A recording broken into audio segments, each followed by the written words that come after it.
ଗୋଟେ କଥା ଜୀବନରେ ମନେ ରଖିଥିବେ ଗାଇସ୍ କି ଆମେ ଯାହା କରୁ ସେଇଟା ଆମ କର୍ମ ନୁହେଁ। କର୍ମ ଆକ୍ଚୁଆଲି କ'ଣ?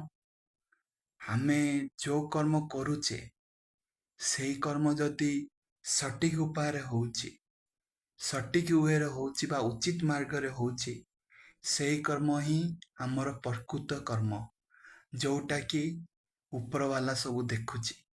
ସେଥିପାଇଁ କର୍ମ ଏମିତି କରନ୍ତୁ ଯାହା ଦ୍ୱାରା ଆପଣଙ୍କର କର୍ମ ବା ଆପଣଙ୍କର ବ୍ୟବହାର, ଆପଣଙ୍କର ମାନେ ଆଦର୍ଶ ବା ଆପଣଙ୍କର ପ୍ରତିଷ୍ଠାରେ ଯେମିତି ମାନେ ଆମ ଆଗାମୀ ପିଢ଼ି, ଆମର ଯେଉଁ ମାନେ ଆମ ପରେ ପରେ ଯେଉଁ ପିଢ଼ି ଆସୁଛନ୍ତି, ସେଇ ପିଢ଼ି ଯେମିତି ଆମମାନଙ୍କୁ ଦେଖିକି ସେତିକି ଇନ୍ସପାଇରେସନ୍ ହେଇପାରିବେ, ସେମିତି କର୍ମ କରନ୍ତୁ। ଆଉ ଗୋଟେ କଥା ମନେ ରଖନ୍ତୁ ଗାଇଜ୍, କାହାକୁ କେବେ ଜୀବନରେ ମାନେ ଆପଣଙ୍କର କଥା, ଆପଣଙ୍କର ବାଣୀ ବା ଆପଣଙ୍କର କାମ ବା କୌଣସି ପ୍ରକାର ହଉ, କାହାକୁ କେବେ କ୍ଷତି ପହଞ୍ଚେଇବେନି।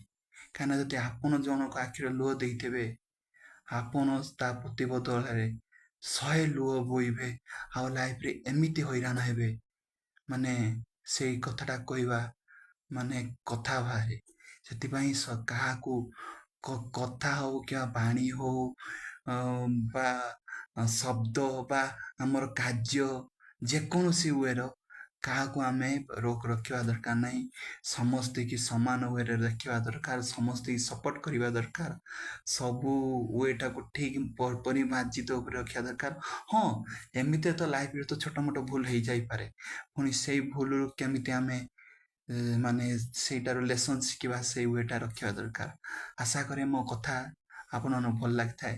ଯଦି ବି ମୋ କଥା ମାଧ୍ୟମରେ ଯଦି ଆପଣମାନଙ୍କର କିଛି ହର୍ଟ ହେଇଥାଏ କି ଆପଣମାନଙ୍କୁ କିଛି ବାଧିଥାଏ, ସେଥିପାଇଁ ମୋତେ ଆପଣମାନଙ୍କର ସାନ କିମ୍ବା ଆପଣ ଯଦି ମୋ ଠାରୁ ସାନ ହେଇଥିବେ ମୋତେ ଗୋଟେ ବଡ଼ ଭାଇ ଭାବିକି ମୋତେ କ୍ଷମା କରିବେ। ଆଉ ମୋତେ ଏମିତି ସପୋର୍ଟ କରନ୍ତୁ। ମୁଁ ଏମିତି ମୋଟିଭେସନାଲ୍ ଆଉ ଏମିତି କିଛି ଶିକ୍ଷଣୀୟ ବା ଏମିତି କିଛି ଯାହା ଲାଇଫରେ ଘଟୁଛି ସେଇ ୱେରେ ଆପଣମାନଙ୍କ ପାଖରେ ଆଣିକି ଉପସ୍ଥାପନ କରିବି, ଯାହାଦ୍ୱାରା ଆପଣମାନେ ବି ମୋଟିଭେସନ୍ ହେବେ। ଆଉ ଆମ ଏନଭାରମେଣ୍ଟ ବି ଗୋଟେ ପଜିଟିଭ ୱେରେ ରହିବ, ଆମେ ସେଇ ପଜିଟିଭ ୱେରେ ଚାଲିବା।